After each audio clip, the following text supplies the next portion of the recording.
before we can make the frame, I basically want to lay out what I've got. Got this lovely looking guy here, shirt, some 3D printed hands, and some old trousers.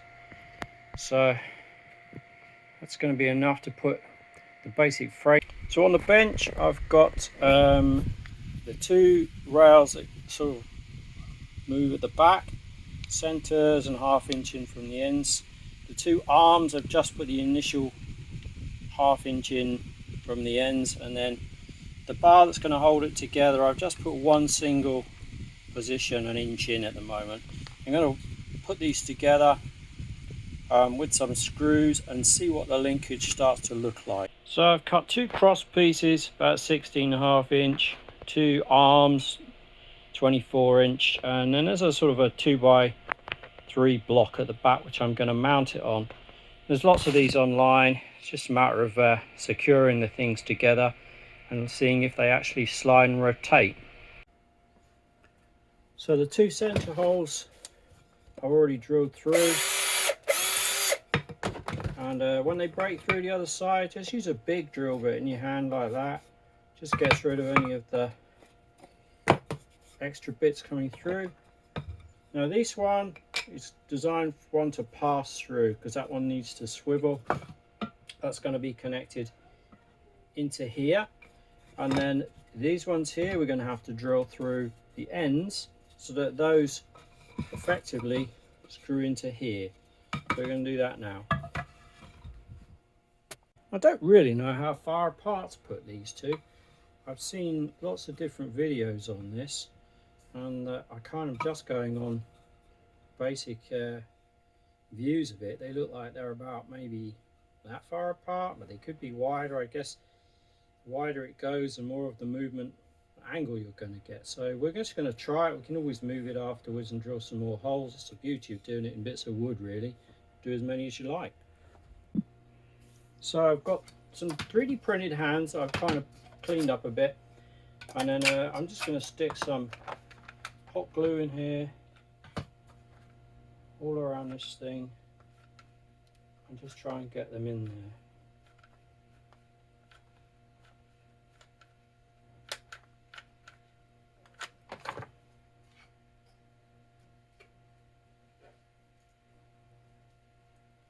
I don't really care if it's not too neat.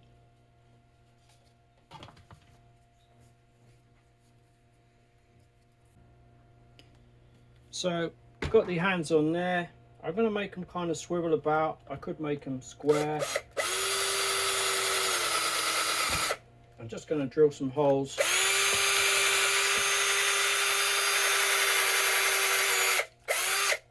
These are going to be simple pass-throughs.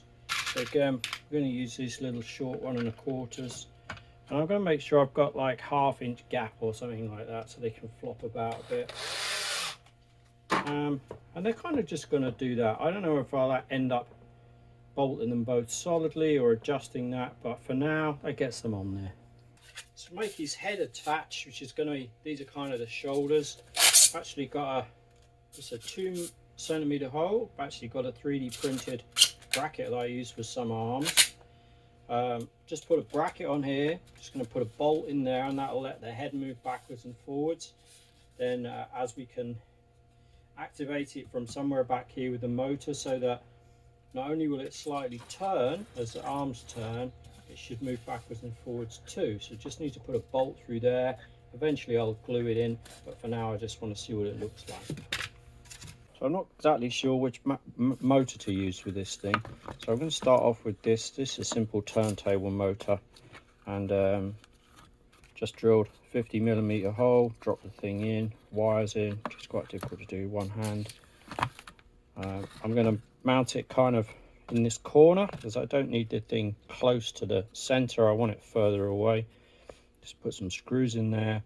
Going to put something on the top, put as a linkage to here. I think you need basically two. You need one that goes around and round, and then one that just picks up one point, which will drag it back and forth, back and forth. So on the motor, I've got this square hexagonal section. So I just did a little 3D print here. It's got a hexagonal section.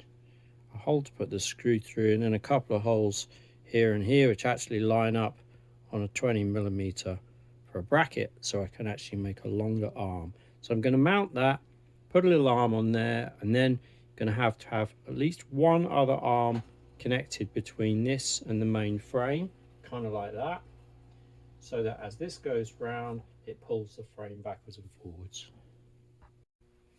So we've mounted the plastic piece, mounted a crossbar, and put a linkage. So you know, the thing should, as it comes back, it should pull this round. As it goes up that way, should push it out. But these things are really weedy, even though this is actually pretty light and frictionless. Actually try and run it, it kind of gets stuck. You can see it's trying to pull this back, it just hasn't really got the power to do it. So I mean, I could put washers in here and here, lift this up, put some grease in, reduce the friction, but I still don't think it's going to have enough power to move it. So we could just use a wiper motor, and that's obviously going to have lots of power, but it's kind of overkill for a lot of props in my opinion. So I'm going to look at using this thing instead. This is basically a geared down meter from a kid's ride-on toy. It spins pretty fast, so you generally have to undervolt them quite a lot. They're a bit of a pig to mount. You've got a sort of a lump sticks out here, and then you've got two side wings and nothing up this end. But for this application, it'll probably be okay. I think I'll probably just basically screw it down to this cross member, put a one arm over here. I'll obviously have to raise this up as a pillar to make it in the same plane, but I think this will have more than enough power to actually move the thing around. So I'm just going to see what I can do with some brackets, have a play with it, see if I can get it to work. So I'm a big fan just lashing bits together and trying it. So I bolted down this motor. I've simply put a piece of cross there. I need to lift it up, so this is kind of flapping about. It's not very clean, but it will give us an idea of whether this thing will move it, and so how far. To power it, I'm using a single 18650 lithium cell. So this is around 4 volts. This is a 12 volt motor, so yeah, I only like a third of its speed. If I just push that on there, you can see the basic mechanism works. But as far as I'm concerned, that's not moving far enough. So I need to look at the leverage on here by extending this piece out. The further you can move this back, the further this one will move back. So I've lifted up, put a metal bar across, moving it out by what, about only an inch and a bit, something like that. We're going to try that. I'm going to slot that on there, quickly put a basic nut on there. Height's roughly right, and we'll try it again, see how much further it moves. You can see now it moves quite a lot more drastically. If I just come out completely, you should be able to see the full range of movement. So once my initial experiment with the linkage was made, I dropped the whole motor down underneath the cross arms and put a low linkage. It kept it much smaller, much tighter. Then I just put some cardboard around the back to protect the mechanism from the shirt. So I got myself a new bigger shirt, but the arms are still ludicrously long. I put some padding in just to give an arm shape. Actually needs to be about there. So I need to cut about 7.5 inches off each of these arms. Then I need to work out how to stop the clothing snagging on the pieces of wood. Okay, so I shortened the arms, I've added the hands. His shirt, I need to put extra buttons on. I got this from Salvation Army. It's got most of the buttons missing, but I've got spare ones. And he's a bit square looking at the back, so we'd have to change that a little bit. But in action, I've got a little battery I can control him with. Here he goes. It's pretty good action. Quite noisy,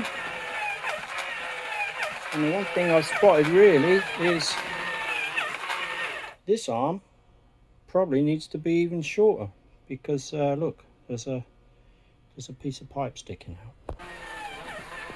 So I pin the shirt for now, reduce the arm length, and put a bit of wood cardboard at the back. Still not exactly rounded, but it's pretty good. So the next thing to do is look at the electronics. We're going to move the thing up and down by controlling the motor. We're going to put the circuit board down here in a box. I'm just about to 3D print the box. Speaker can face outwards. There's not a lot needed really. A PIR position as well. Put on a little wire for now. I'm going to wire that up now. Okay, so made some small changes to it to make it more reliable. First thing, piece of Velcro there. Velcro underneath here. Allows me to stick the sleeves so the sleeves don't keep riding up. Extended out the padding just onto the corners with a simple zip tied half piece. Stop stuff snagging around the back. Got rid of the horrible cardboard thing around the back. Put a piece of chicken wire instead. Just secured with a, one of those cheap Meccano brackets here and here. And then actual assembly here. So I took the motor apart, greased it all up, added a new top plate, which takes the transfers the power. Moved the fulcrum back just a little bit. The old one was maybe a ½ inch, 3/4 inch further, so it's not quite such violent movement. But now it looks more reliable. It's definitely a bit quieter, as I can show you with it turned on. So I'm just going to plug the power in. This little Arduino's turned on. Now I've got a 12-volt lithium battery pack and an ammeter hooked up, so I can see how much current it's drawing. And you can hear it's going.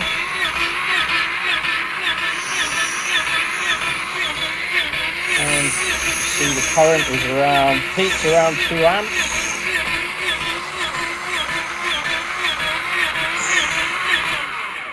And the main issue I've got is it's not loud enough, because the motor is still too noisy. I'll try it with the clothes on to here. So the old boy's dressed up now, looking very handsome. And here he goes.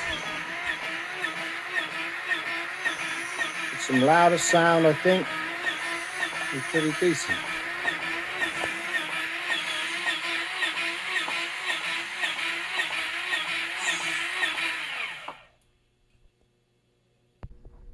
So one idea I've had is to see how loud this speaker actually is. It's going to be mounted at the front there. I'm just going to mount it sort of loosely like that. I'm going to put some power on. I'm going to measure with a decibel meter how loud it's getting without the motor running, because the motor we know drowns it out. So one thing we know is putting speakers in boxes generally makes them louder. Speaker manufacturers go to a great deal of trouble about this, whereas I'm just going to build something very quick and easy out of a bit of cardboard. So I need to make a cutout for the speaker. I'm measuring 52.3 millimeters. So if I go for a diameter of a radius of 26 or so, 26.25, that should be good enough. Just use those on there. Get some compasses, try and get it about right. Now I can make the thing roughly 6 inch by 2 inch by 2. This is about 7 inch, this offcut of cardboard. I'm going to put it smack in the middle of this piece, I think. So I'm going to make it somewhere in the region of 2. No, let's make it deeper. I can make it deeper by 2.5. I'm going to go, it's going to have to be about 2.5. Let's go 3 for the width of the thing. And then 6 inches high, and this is too high, so 6 is about here. So what I'll do is cut this down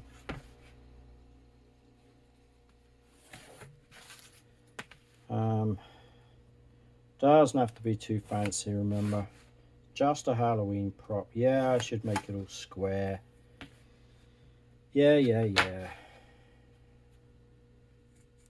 2.5 and 3 gets me in this one sheet of card. Actually got a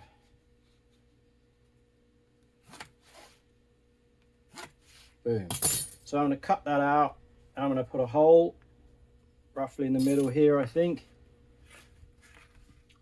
So 3, 1.5, somewhere around there. Cut the thing up, glue it together with hot glue, put a lid on and see what it looks like and sounds like.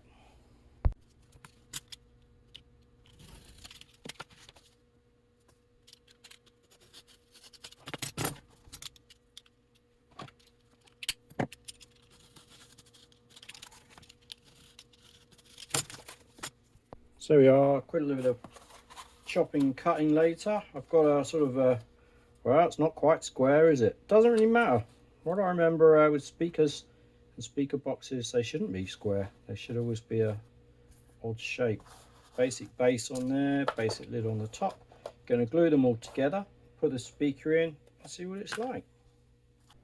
So a little bit of gluing, and here we have a little miniature speaker. Obviously, if you've got a speaker with already in a box or is loud enough, this is all a waste of time. But in the interest of science, will it make any difference to the thing? Will it sound any better, or will it be any louder? So now we'll wire it back up and test it again. It definitely sounds significantly clearer and louder. But what does the meter say?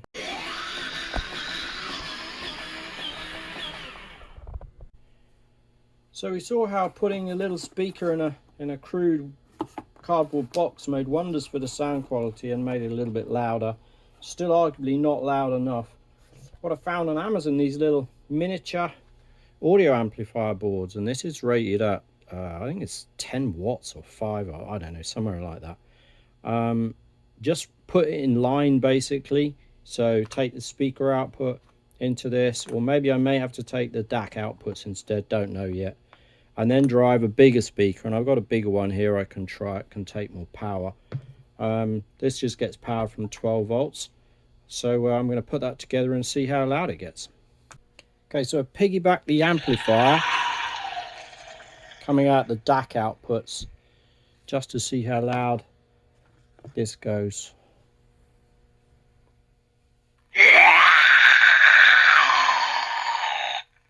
And I can tell you that is a lot louder than before. I think speaker box time, and then we've got a solution. Yeah, thanks for that. So I actually found a box laying around, so I thought I'd just cut that up and try it.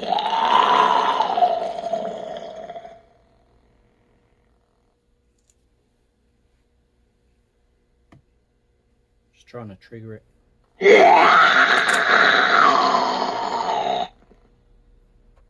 I've literally just hot glued this speaker box in place at the front here. Remounted the electronics. The little amplifier sits up here. Basically hot glued all the cables in position so they can't come out.